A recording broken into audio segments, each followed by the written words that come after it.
कहते हैं कि रात का सन्नाटा अपने अंदर बहुत सारे राज छुपाए रखता है और अंधेरे में जो चीज हमें दिखाई देती है जरूरी नहीं कि वो इस दुनिया की ही हो। जरा सोचिए, रात के 2 बज रहे हों, आप एक सुनसान हाईवे पर बिल्कुल अकेले हों और अचानक आपकी गाड़ी का पेट्रोल खत्म होने लगे। ऐसे में अंधेरे को चीरती हुई अगर आपको एक पेट्रोल पंप की रोशनी दिखाई दे तो आप राहत की सांस लेंगे। लेकिन क्या हो अगर वो पेट्रोल पंप इंसानों के लिए हो ही ना? आज की ये खौफनाक और सच्ची कहानी आपकी रातों की नींद उड़ा देगी। इस सफर में आगे बढ़ने से पहले अगर आप भूतों और रहस्यों की ऐसी ही दुनिया का हिस्सा बनना चाहते हैं तो अभी क्रैक एक्टिव चैनल को सब्सक्राइब करें और हमारे साथ जुड़ जाएं। तो चलिए चलते हैं उस खौफनाक रात में। यह घटना साल 2019 की है। अमित नाम का एक नौजवान अपनी कार से अकेला जयपुर से दिल्ली लौट रहा था। रात काफी गहरी हो चुकी थी और हाईवे पर दूर दूर तक किसी दूसरी गाड़ी का नामो निशान नहीं था। सब कुछ सामान्य लग रहा था जब अचानक अमित की नजर अपनी गाड़ी के फ्यूल मीटर पर पड़ी। सुई बिल्कुल लाल निशान पर जा चुकी थी। आसपास सिर्फ घना जंगल था, कोई ढाबा या गांव नहीं। अमित के माथे पर पसीना आने लगा।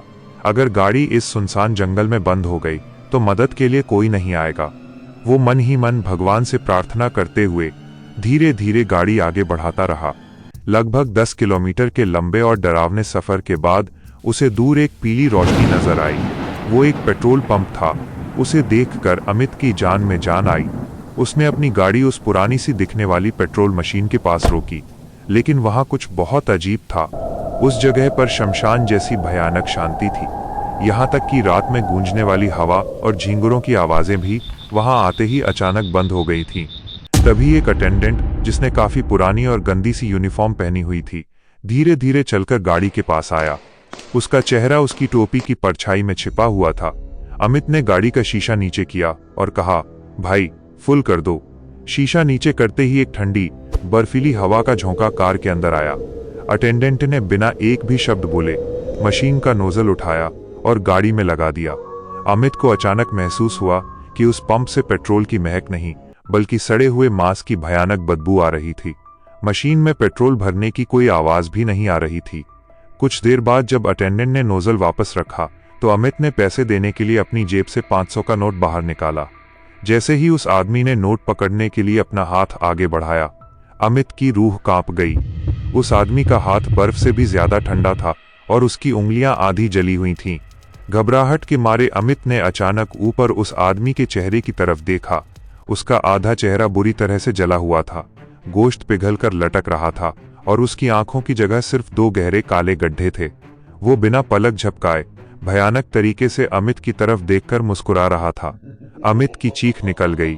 उसने एक्सीलेटर पूरी ताकत से दबाया और बिना एक पल गवाए पीछे देखे बिना वहां से अपनी गाड़ी भगा ली। वो पूरी रात कांपते हुए गाड़ी चलाता रहा। उसका दिल जोरों से धड़क रहा था। अगली सुबह जब रोशनी हुई तो वो एक ढाबे पर रुका। उसने वहां मौजूद लोगों को रात के उस भयानक पेट्रोल पंप के बारे में बताया। उसकी बात सुनकर ढाबे वाले के होश उड़ गए। उसने कांपती आवाज में कहा, तारांकन साहब, आप किस्मत वाले हो जो आज जिंदा मेरे सामने खड़े हो। वहां 15 साल पहले एक पेट्रोल पंप हुआ करता था, लेकिन एक रात वहां भयानक आग लग गई थी जिसमें सारे कर्मचारी जलकर मर गए थे। आज वहां कोई पेट्रोल पंप नहीं है, सिर्फ एक खौफनाक जला हुआ खंडहर है। ये सुनकर अमित के पैरों तले जमीन खिसक गई। दोस्तों, अगर आप भी कभी रात में सफर करें तो हाईवे पर दिखने वाली हर रोशनी पर भरोसा मत कीजिएगा। आपको ये सच्ची कहानी कैसी लगी? अगर इस कहानी ने आपको डराया हो तो क्रैक एक्टिव को जरूर सब्सक्राइब करें। मिलते हैं एक नई और खौफनाक कहानी के साथ।